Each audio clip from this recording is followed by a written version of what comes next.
चलिए, मेरी आज आपके पास जा रही है, आप हमें कमेंट करके बता दीजिएगा, ठीक है। चलिए, मैं आपको बता रहा हूँ कि हमने कल डाइस पे चर्चा किया था, ठीक है। हमने सबसे पहले डाइस और क्यूब को समझा था कि डाइस और क्यूब होता क्या है, उनके फिगर क्या होता है, उनके बीच में अंतर क्या होता है, ठीक है। ये सब चीजों को करने के बाद हमने क्या किया था, डाइस डाइस टॉपिक उठाया था। क्या उठाया था? डाइस। डाइस में हमने बताया था कि डाइस में दो पार्ट होते हैं, एक स्टैंडर्ड होते हैं और एक नॉन स्टैंडर्ड होते हैं, ठीक है। ये दोनों चीज बताया था। नॉन स्टैंडर्ड में हमने सारे चीजों को बताया था, स्टैंडर्ड के भी सारे चीजों को बताया था। ये स्टैंडर्ड जो होते हैं उनके जो फ्रंट फेस के साइड होते हैं, फ्रंट फेस के जो साइड होते हैं, उनका योग जो सम होता है वो कभी 7 नहीं होता है। लेकिन नॉन स्टैंडर्ड जो है, इनके फेस जो साइड होते हैं वो हमेशा क्या होते हैं, 7 होते हैं। ये चीज तो हम लोग को दोनों को अंतर यानी देखने से हम लोग फिगर को बता देंगे कौन सा स्टैंडर्ड है और कौन सा नॉन स्टैंडर्ड है। इसका जो क्या होता है, अपोजिट साइड में क्या होता है, हमेशा 7 होता है, ठीक है। ये सब सारी चीजों को हमने चर्चा कर लिया था और सारी चीजों को हमने नॉन स्टैंडर्ड से रिलेटेड, स्टैंडर्ड से रिलेटेड कुछ क्वेश्चन भी हमने किया था। एक आध क्वेश्चन मैंने करवा दिया था आपको। चलिए, हम आज क्या स्टार्ट करते हैं। सबसे पहले नॉन स्टैंडर्ड डाइस को लेते हैं, ठीक है। क्या लेते हैं? Non standard dice.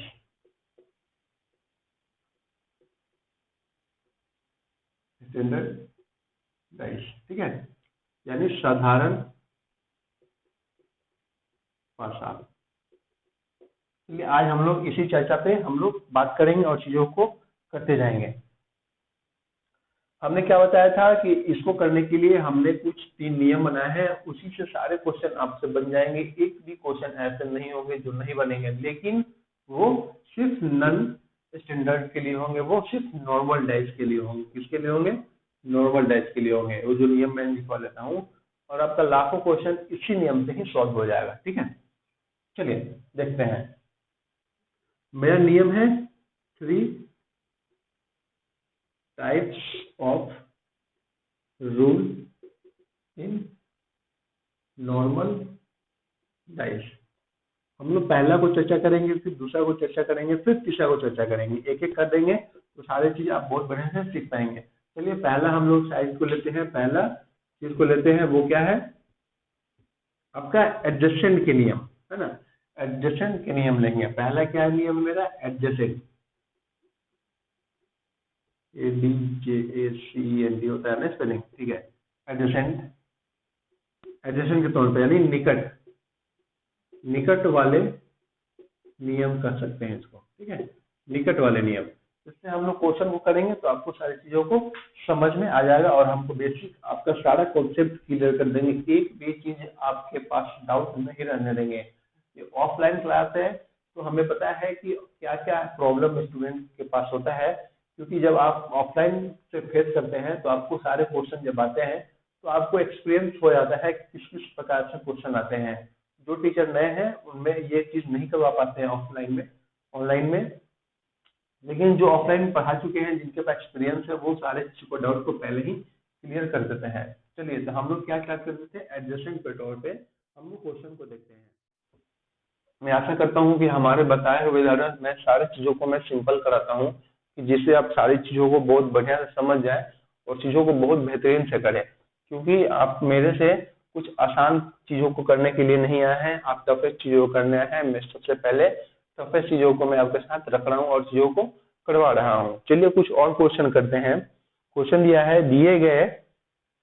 दिए गए चित्र में 6 के अपोजिट कौन सा होगा, यानी in the given figure find out opposite of 6, ठीक है।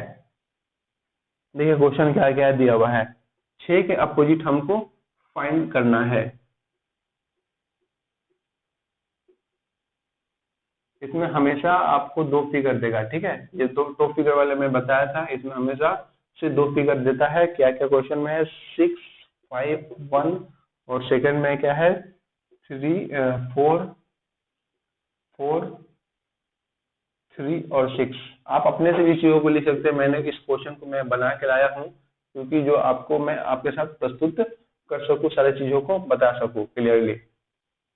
यहाँ पे कुछ भी हो सकता है, ठीक है। मैंने आपको क्या बताया था कि अगर आपसे मैं ऑटोमेटिक अभी क्वेश्चन कर देता हूँ, ठीक है, कि आप बताइए कि ये नॉर्मल है या आपका स्टैंडर्ड है। तो आपको क्या करना है कि हमने बताया था कि नॉर्मल जो डाइस होता है उसका फेस एरिया में जो होता है वो जो दोनों का जोड़ क्या होता है, वो क्या होता है, 7 नहीं होता है, लेकिन नॉर्मल में क्या होगा, हमेशा से 7 होगा। तो आप चीजों को मैं रिवीजन भी करवाते जा रहा हूँ।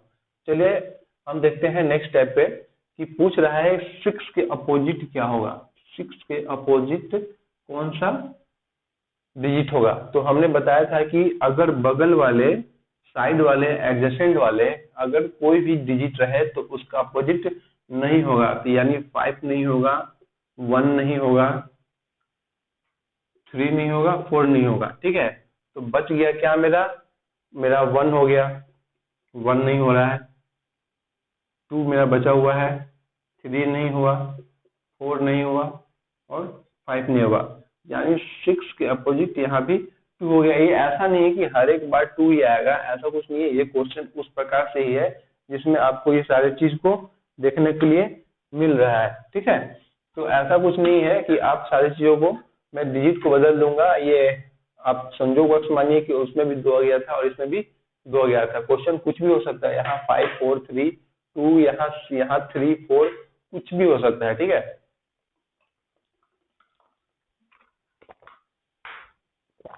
चलिए देखते हैं क्वेश्चन को कैसे। चलिए अब क्वेश्चन क्या है कि हमेशा से आपको डिजिट में ही क्वेश्चन नहीं देगा, हमेशा से डिजिट में क्वेश्चन नहीं देगा।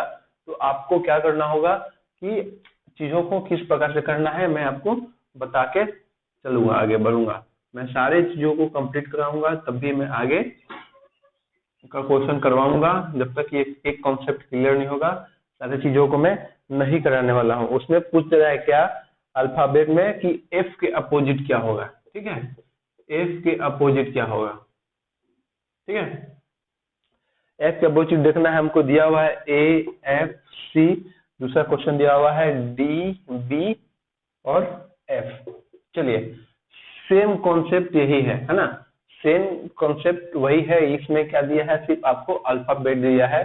तो आप हमेशा से एक चीज को ध्यान में रखिएगा कि इसमें कभी नहीं देखना है कि ये नॉर्मल डाइस है या स्टैंडर्ड डाइस है। अल्फाबेट वाला हमेशा क्या होता है, वो नॉर्मल डाइस ही रहता है, ठीक है। तो चलिए आप देख लीजिए कि हमको क्या पूछा है क्वेश्चन, एफ के अपोजिट क्या है। तो एफ के अपोजिट ना ही ए होगा और ना ही सी होगा, ठीक है। और इसमें क्या है, ना ही डी होगा और ना ही बी होगा। तो बच गया मेरा एफ, और एफ के अपोजिट मेरा क्या हो जाएगा, ई हो जाएगा। एफ के अपोजिट ई हो जाएगा। अब आपके दिमाग में एक क्वेश्चन आ रहा होगा कि ये ई कहाँ से आ गया, आप एक्स वाई जेड ये सब क्यों नहीं आया, हम तो डी भी ले सकते हैं, एच भी ले सकते हैं, जी भी ले सकते हैं। तो मेरे दोस्त, मेरे भैया, आप एक चीज को जान लीजिए कि क्वेश्चन जो डाइस होता है उसमें क्या, मैंने कल क्या बताया था, इसमें 6 फेसिंग होते हैं, सिर्फ 6 फेस होते हैं। कौन कौन से फेस होते हैं, 1 होता है, 2 होता है, 3 होता है, 4 होता है, 5 होता है और 6 होता है। तो उसी प्रकार से ना ए होगा, बी होगा, सी होगा, डी होगा, ई होगा और एफ होगा। तो आपको ये चीजों को अच्छा से रखना होगा ध्यान कि आप ये कंफ्यूज नहीं हो जाइए कि ई ही क्यों आया, जो बच गया वही ना आएगा। तो 6 ही तो ही रहता है ना, एक डाइस में तो 6 ही रह सकता है, उससे तो ज्यादा हो ही नहीं सकता, उससे ज्यादा बड़ा कोई डाइस बना भी नहीं है, बना भी है तो हेक्सागोन ही है, क्या क्या वो कोई डाइस नहीं होता है, नॉर्मली डाइस सबका इतने ही प्रकार के होते हैं। तो ई इसलिए ई आ गया, ठीक है। क्वेश्चन को आप बढ़िया से समझिए, चीजों को बहुत बढ़िया से करिए। मैं सारे छोटे छोटे चीजों को मैं आपके साथ में रखता हूँ क्योंकि आप का कॉन्सेप्ट क्लियर हो जाएगा तो ना ही आगे चल के मेरा जरूरत पड़ेगा, ना ही किसी टीचर की जरूरत पड़ेगा। आप बुक के साथ सारे चीजों को बेहतरीन से करते जाएंगे। चलिए क्वेश्चन मेरा एक टाइप का हो गया, हम देखते हैं नेक्स्ट टाइप। और नेक्स्ट टाइप क्या है मेरा, सेकेंड रूल, ठीक है। सेकेंड रूल क्या होता है, उसको हम लोग बोलते हैं कॉमन रूल, ठीक है। सेकेंड रूल होता है, ये कॉमन रूल होता है। इसमें मैं आपको लिखवा देता हूं, इफ टू नंबर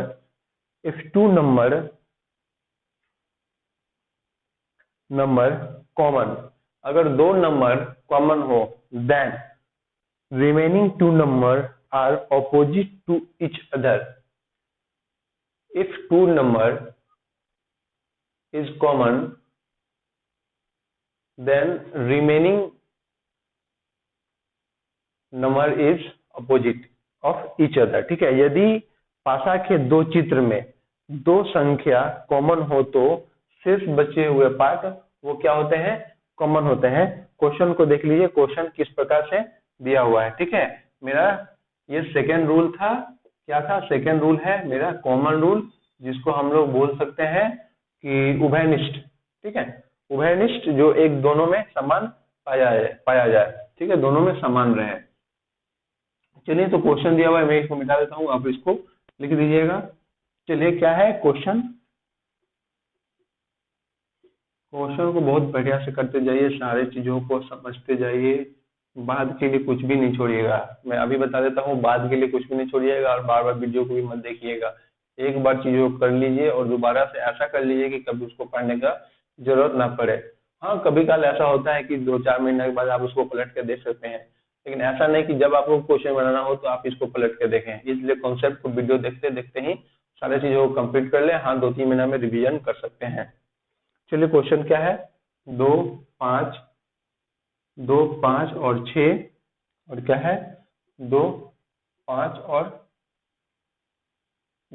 6। ठीक है, यहाँ पे कुछ भी लिख सकते हैं, यहाँ 6 भी लिख सकते थे, यहाँ पे आप 4 लिख सकते थे, कुछ भी लिख सकते हैं। ठीक है, इसका कोई मतलब नहीं होता है, इसलिए आपको डरने की कोई आवश्यकता नहीं है। सारे जो बेसिक स्टूडेंट है, जो शुरू में स्टार्टिंग करते हैं, चीजों को पहले बार समझते हैं, तो वो हमेशा कंफ्यूज होते हैं कि पासा हमेशा आएगा। देखिए, क्वेश्चनर आपको सेट करके देगा। ठीक है, आपको इसका टेंशन लेने का कोई आवश्यकता नहीं है। मैंने क्या बताया कि सेकंड रूल क्या होता है, वो कॉमन रूल होता है, उभयनिष्ठ रूल होता है, जो दोनों में कॉमन पाए, और वो जो बच जाता है उसका वो अपोजिट होता है। तो देखिए, 2 और 5 इसमें एक दूसरे का कॉमन है, और इसमें 2,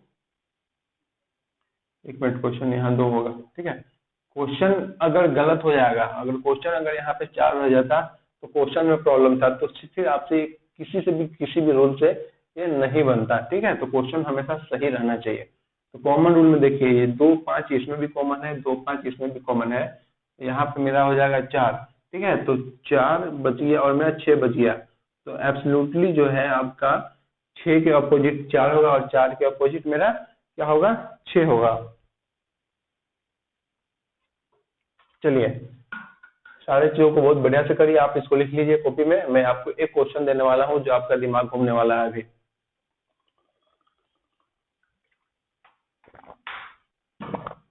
मैक्सिमम स्टूडेंट में जो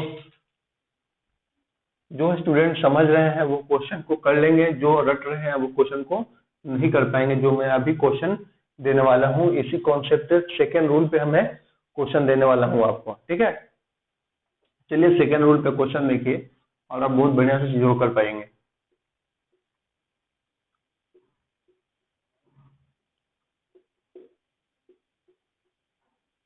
चलिए, मैं आपको दे देता हूं कि डॉलर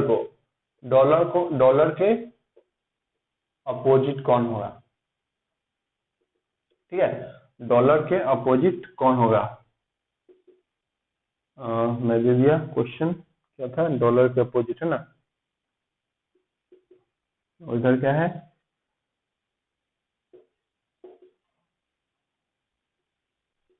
ठीक है।